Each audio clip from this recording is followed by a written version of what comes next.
그래서 이 각국이 이제 처한 상황과 코로나19의 유행 규모 상황과 또 조치들이 출발 시점들이 다 다릅니다. 그렇지만 점차 지금 세계적으로 경제 위기가 이거 심상치 않다. 많은 IMF를 비롯한 많은 경제 전문가들이 1930년대의 대공황, Great Depression에 버금가는 지금 위기가 오고 있다. 이렇게 경고를 하다 보니까 이 이동 제한이나 뭐 여러 가지 소셜 디스턴싱 완화를 통해서 좀 경제를 좀 살려보자 하는 지금 움직임으로 가고 있습니다. 그래서 나라별로 조금씩 어프로치가 달라서 제가 이제 독일과 스위스와 미국 사례들을 좀 참고로 설명드리고, 우리나라는 우리나라 나름의 조치가 있어야겠죠. 우리나라의 이제 유행 상황과 우리나라의 이제 국간의 조치와 또 우리나라의 뭐 그 국가적인 뭐 인구 밀도나 여러 가지 환경은 다르잖아요.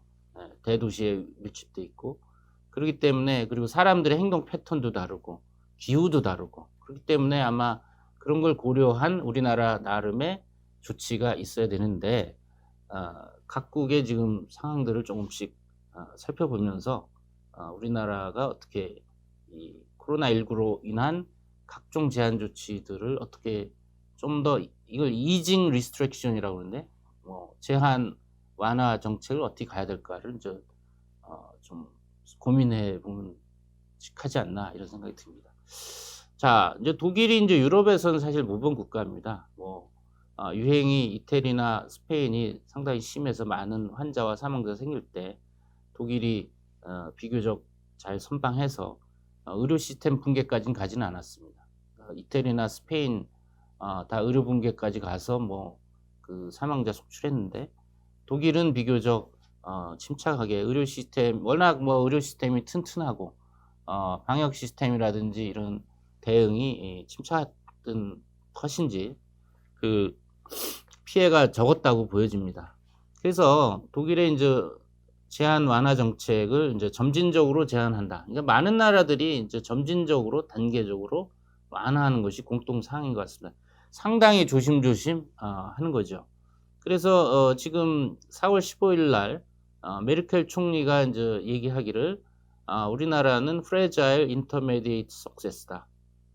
약간 뭐 조심스러운 표현이죠. 뭐 성공은 성공인데 아직 잠정적이고 상당히 취약한, 여차지 가면 다시 환자가 생길 수 있는 위험한 좀 상당히 조심스러운 평가라고 보겠습니다.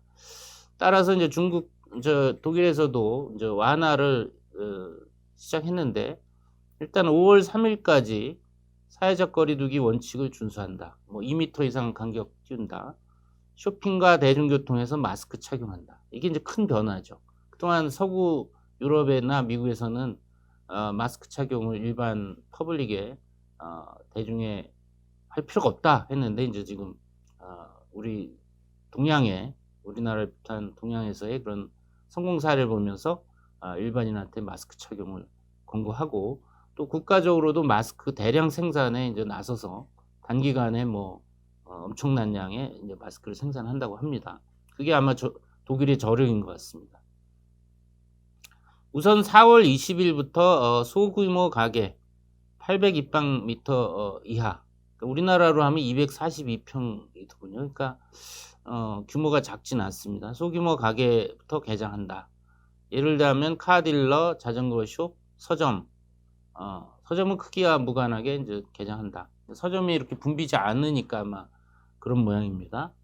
그리고 5월 4일부터 학교는 점진적으로 개학하고 미용실도 개장한다. 그렇지만은 대규모 군중 집회, 뭐 종교 단체 포함해서 8월 31일까지 금지한다. 술집, 카페, 음식점, 극장, 음악회 등도 모두 금지 유지한다. 그러니까 뭐 좁은 공간에 많은 사람이 모이는 건 여전히 금지 유지인데, 아마 이것은 지금 아직은 환자들이 발생하고 사망자가 있다 보니까 추후 이제 경과를 보고서 이제 판단하는 것으로 생각이 됩니다. 일단 4월 15일 독일이 이제 코로나 제한 완화 정책을 처음으로 이렇게 발표를 했습니다.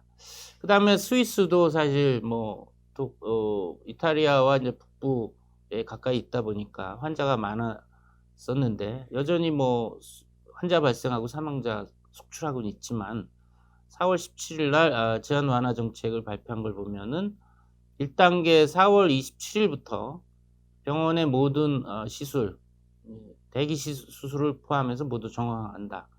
미용실, 마사지숍, 코스메틱 샵 연다. 그렇게 했고요.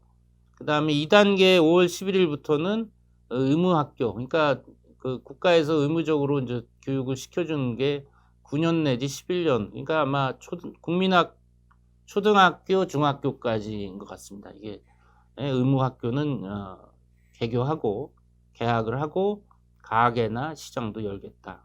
그다음에 6월 8일 날에는 2차 학교, 직업학교, 대학, 그러니까 고등학교, 직업학교, 이제 대학을 6월 8일부터 열 계획이고, 그룹 집회 제한 완화에 대한 세부 내용은 5월 말에 발표하겠다. 그리고 술집 음식점 휴점은 6월 8일까지 계속 유지한다. 그러니까 이 술집 음식점에 대해서는 상당히 이제 강화된 조치를 내는 것 같습니다.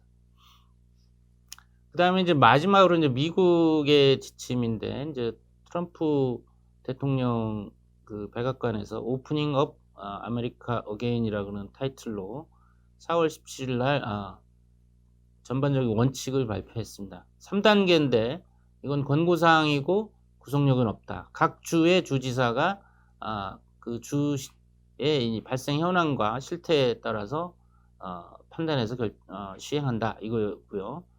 이 3단계, 1단계, 2단계, 이제 1단계 들어가기 전에 전제 조건이 있어야 된다. 일단은 14일간 인플루엔자나 코로나19 증상 환자가 14일간 2주간 감소해야 된다. 그 다음에 코로나19 확진자와 또는 양성률, 검체 대비 양성으로 나오는 양성률이 감소 추세여야 된다. 세 번째, 병원이 어떤 모든 확진자를 이제 치료할 수 있을 정도로 부담이 이하해야 된다. 그러니까 의료 시스템 붕괴가 없어야 된다는 얘기죠. 그런 상황에서 이 세 가지 조건에서 1단계에 들어갈 수 있다. 그 다음에 이제 단계적 접근은 하여튼 최신 자료와 또 준비 태세에 따라서 기반을 하고 재유행 위험이 낮아졌다. 그 다음에 취약층을 보호한다. 그러니까 취약층은 이제 고령자와 만성 기저질환 환자들입니다. 걸리면 이제 중증으로 가는 분들. 그리고 주지사 재량에 따라서 주 또는 카운티, 스테이트 또는 카운티에 시행이 가능하다. 이렇게 되어 있고요. 자, 그러면 이제 1단계는 1단계부터 이제 풀 수가 있는데 모임 10인 이내로 제한한다. 그러니까 10인 이내까지는 모일 수 있다. 그리고 학교는 여전히 휴업이고 비필수 여행은 가지 마라. 뭐 그냥 휴가나 이런 그 관광을 위한 여행은 가지 마라. 그리고 대기 수술, 일렉티브 서저리는 진행 가능하다. 또 술집 금지다. 이거고요. 2단계는 비필수 여행, 뭐 관광이라든지 이런 것도 가능하다는 거고, 모임은 50인 이내로 제한한다. 학교 개학 가능, 체육관, 음식점, 술집 개장 가능. 뭐 이런 데서 좀 차이가 나는 것 같습니다. 유럽하고. 유럽은 음식점, 술집 이 개장을 더 이제 늦추는데 이제 좀 2단계에서 가능하다 이렇게 돼 있고, 1, 2단계의 이제 공통은 고령자와 기저질환자는 집에 여전히 격리 상태로 있는 게 좋겠다. 그 다음에 이제 재택근무로 전화로 이제 회의한다든지 화상 회의하든지 텔레워크로 가급적 해라. 또 안면 가리개. 그러니까 이제 마스크가 다 없다 보니까 여기서는 이제 안면 가리개라는 표현을 썼고요. 손위생 공중장소에서 2m 거리 주기 이거 하라는 얘기 했고요. 그 다음에 마지막으로 3단계에서는 고위험군이 공중생활 참여 가능하다. 뭐 고령자라든지 만성 기저질환도 일상생활 가능하다. 또 작업장 인원수 제한 해제, 또 여러 가지 요양병원 병원 방문 가능, 극장 스포츠 경기 예배 등 가능. 3단계는 지역사회에서 코로나19 재확산 근거가 없어야 시작 가능하다. 이렇게 됐습니다. 취약층은 앞서 말씀드린 대로 고령자 또는 중증 기저질환 환자를 취약층이라고 했습니다. 그래서 이제 미국의 이 백악관에서 오프닝 업 아메리카 어게인이라고 하는 그런 큰 원칙은 발표했는데, 이것은 뭐 미국도 워낙 50개 주의 큰 나라이기 때문에 각 주의 유행 상황과 대응 방안과 의료 대응 역량이 다르기 때문에 이런 원칙하에서 각 주지사가 판단해서 시행한다 이렇게 되어 있는 거고요. 이제 그러면 조금 참고를 좀 우리나라가 해야 되는데, 사실 뭐 유럽과 미국이 우리나라 상황은 다르지 않습니까? 유행 상황이라든지 대응 상황이라든지 뭐 수준이라든지 여러 가지 의료 수준이 이게 다르기 때문에 우리나라에서의 이제 뭐 이 사회적 거리두기를 어떻게 좀 경제 활동에 활력도 주면서 조금씩 완화할 거냐 하는 고민이 많을 걸로 보는데, 제가 이제 참고 자료로 4월 17일 날 미국 존스 홉킨스 대학에서 이 코로나19 유행과 관련된 단계적 이 이동 제한 완화에 대한 정책에 대한 어떤 그 가이던스 지침을, 이거 미국 주지사를 위한 지침이라고 돼 있습니다. 가이던스 포 가버너스라고 돼 있는데, 거기서 이제 그 가이드라인이 있는데, 뭐 그 중에서 뭐 좀 참고할 만한 것 중에 하나가 이제 위험 평가, 리스크 어세스먼트를 어떻게 할 거냐. 결국 우리나라도 지금 뭐 어떤 상황이나 뭐 작업장이나 뭐 사람의 규모나 지역이나 여러 상황들이 있습니다. 코로나19의 발생 위험이 높은 하이 리스크가 있고 낮은 로우 리스크가 있을 텐데, 그 리스크 어세스먼트를 해서 로우 리스크 에어리어부터 점진적으로 단계적으로 풀고 풀었을 때 위험이 없는지, 다시 재유행 사인이 없는지, 그럼 그 다음 뭐 미디움 리스크로 가고, 그 다음에 뭐 하이 리스크는 제일 나중으로 해야 되겠죠. 지금 뭐 하이 리스크라고 하면 우리가 밀폐된 공간에 다수가 모여서 장시간 소리 지르고 서로 식사도 하고 밀접 접촉하는, 이것이 하이 리스크 세팅이겠죠, 우리나라에서. 그러니까 로우 리스크 세팅이라는 거는 뭐 등산이라든지 야외 피크닉이라든지 뭐 사람들이 빼곡하지 않은 한적한 오픈된 에어가 있는 그런 장소에서의 액티비티를 말하겠죠. 뭐 건설 현장 같은데 뭐 넓은 건설 현장에 그 건설 요원들이 인부들이 그렇게 뭐 빼곡하지 않은 그런 상황들, 그게 로우 리스크겠죠. 그래서 결국 위험 평가가 중요하다고 이제 존스 홉킨스 대학에서는 얘기를 하고 있고, 위험 평가는 두 가지 측면에서 이제 판단을 해야 되는데, 감염 전파 증가 위험이 높으냐 낮으냐, 그 다음에 감염 전파가 됐을 때 그 임팩트 영향 피해가 크냐 작으냐에 따라서 위험 평가를 일단 하고, 거기에 따라서 아마 단계적으로 이 제한 해제할 때 낮은 리스크 낮은 영역부터 해제하고, 그 다음에 고위험 영역은 뒤로 가는 그런 이제 얘기를 하고 있는 것 같습니다. 그래서 몇 가지 이제 그 영역별로 위험 평가를 이 사람들이 예시를 했습니다. 첫 번째가 비필수적인 비즈니스. 우리가 뭐 필수적인 거라는 거는 뭐 병원이라든지 약국이라든지 또 우리 소방서라든지 뭐 응급 의료 시스템이라든지 뭐 경찰이라든지 뭐 군이라든지 이런 아주 필수적인 그 이외에 일종의 이제 3차 산업 비슷한 거죠. 에서의 이제 이 리스크 평가를 한 걸 예제를 좀 보겠습니다. 음식점을 여기서는 접촉 강도, 접촉자 수, 조정 가능성. 그러니까 접촉 강도는 사람 사이의 밀접 접촉이 어느 정도 있느냐. 접촉자 수는 사람 숫자가 얼마나 있느냐, 그 공간에. 그리고 조정 가능성은 이걸 좀 변동을 시킬 수가 있느냐, 좀 융통성 있게 높이고 낮출 수가 있느냐, 그런 세 가지 카테고리로 나눴을 때 음식점은 접촉 강도, 접촉자 수, 조정 가능성을 다 중간급으로 봤습니다. 근데 사실은 이제 미국 상황에서의 이제 음식점의 그런 거고, 이제 한국이라면 어떨지 좀 다를 것 같습니다. 한국의 뭐 음식점들이 유명한 데는 또 굉장히 접촉 강도, 사람도 빼곡하고 줄도 서고 접촉자 수도 많을 거 아닙니까? 그래서 이게 미국에서의 예제이기 때문에 우리나라에서는 이것을 우리나라 세팅에서 그 리스크 위험 평가를 해야 될 것이라고 봅니다. 그 다음에 이제 뭐 스파, 술집은 높다. 접촉 강도, 접촉은 높다.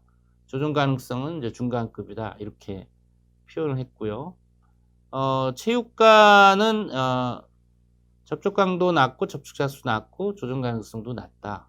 이렇게 표현을 했습니다. 그렇지만은 대규모 집회, 실외든 실내든 우리가 뭐 콘서트라든지 뭐 스포츠 게임이라든지 이게 실내 또 실외에서 하는데 이 실외인 경우는 접촉 강도, 접촉자 수 둘 다 이제 다 높다라고 봤죠. 왜냐하면 뭐 어떤 대규모 사람들이 밀접 접촉이 많으니까요.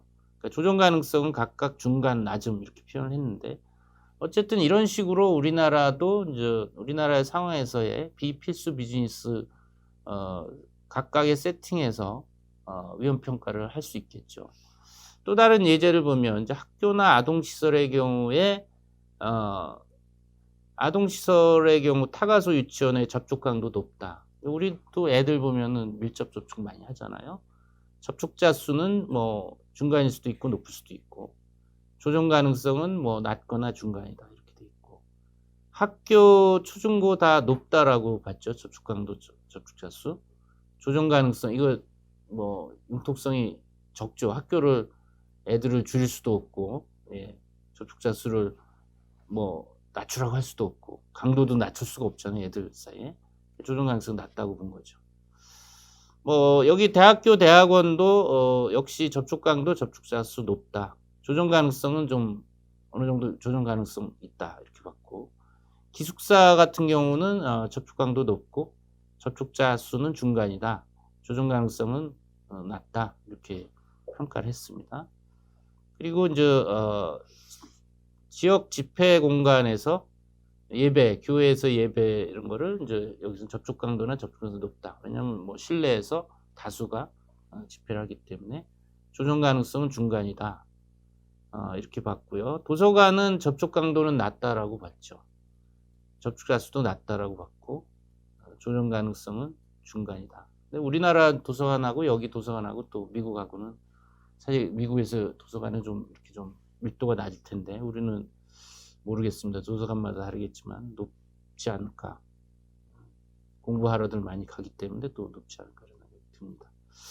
교통수단이 이제 버스, 지하철, 비행기 이거 다 접촉 강도, 접촉이 높은 걸로 나왔습니다. 그리고 택시는 접촉 강도는 높고 접촉자 수는 낮다. 조정 가능성도 낮다. 택시 안 타면 모르겠지만 탄다면 이게 조정 가능이 어렵지 않습니까?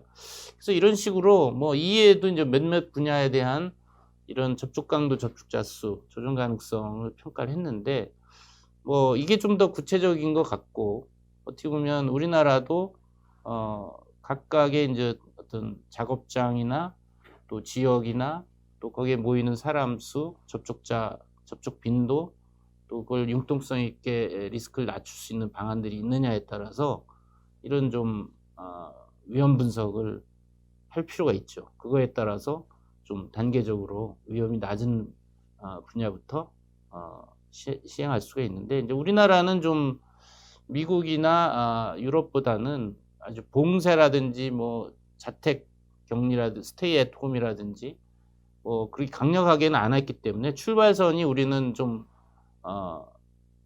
이미 어느 정도 완화된 상황에서 출발을 하는 거기 때문에 상황은 좀 다르긴 합니다. 그렇지만은 당면한 거는 어차피 재유행은 예방하면서 차단하면서 경제적인 활력은 좀 가급적 끌어올리자 이제 그런 목적은 동일하기 때문에 우리나라에서도 좀 이런 위험 분석을 통해서 체계적으로 접근하는 것이 좋지 않겠나 이런 생각을 해봅니다.